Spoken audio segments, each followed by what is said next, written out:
a lot over the course of this year, but one of the key things we focused on was the deeper meaning of literary works. Before taking this class, I'd just skim over the surface of what I was reading. I wouldn't understand the true meanings of literary works because I wouldn't take the time to go back and look at what's being said and what it actually meant. I'd often make assumptions and generalizations, and it's really warped the way I viewed things. One of the most important ideas we've discussed in class, because we've gone back to it over and over, is the idea of isolation. There's been a lot of works that deal with isolation, but one of the three main ones that come to mind is A Rose for Emily. And this story is just a giant example of isolationism. There's this woman of high prestige that's isolated herself from the town because she thinks she's better than everybody else, and she doesn't want to live with everybody. And not only is she part of her isolation with the decisions she makes as a person, her father, even though he's dead, takes a part in her isolation because when she was alive, they would try to find suitors for her, but he just kept turning people away because they weren't good enough to marry his daughter. And even after he died, for years and years, she just kept turning suitors away because they weren't good enough to marry her. So when she finally found someone she wanted to be with, he was way lower class than herself, and people in the town began to spread rumors about her, that her prestige was being altered and her reputation wasn't as good, and she was afraid of losing him, so she ended up murdering him so she wouldn't lose him.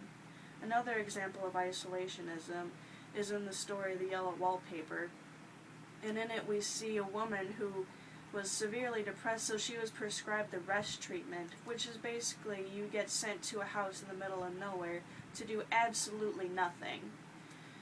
And she tried telling her husband, who was there with her, that this isn't a good idea, this isn't helping me, I actually feel worse, but since at the time men were superior to women, he thought he knew better than she was, and in order to protect her and help her, he ended up making her situation worse, and she ended up going crazy because of how isolated she was, to the point where she's just scooting around this room with her shoulder pressed against the wall, saying crazy stuff to herself. And the third and probably most important example of isolation is the book we just finished reading, As I Lay Dying by William Faulkner.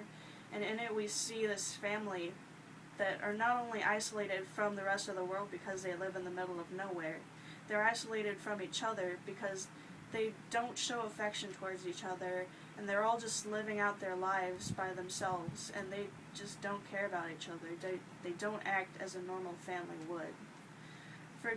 One example of this is the youngest child, Vardaman. He's only like 8 years old, and after his mother's death, he ran away to his neighbor's house, which is like 4 miles away, and nobody even noticed he was gone until the neighbor brought him back, which is pretty messed up. Right.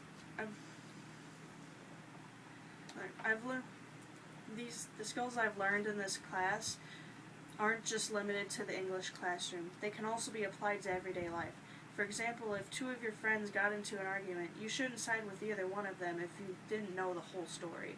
Everyone views situations differently, and everyone has different opinions. It's important to be able to listen to multiple viewpoints of the same story, and then take a step back and make a decision for yourself based on the information you've gathered.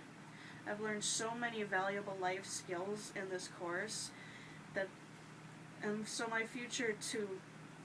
my advice to future learners is nothing is meaningless.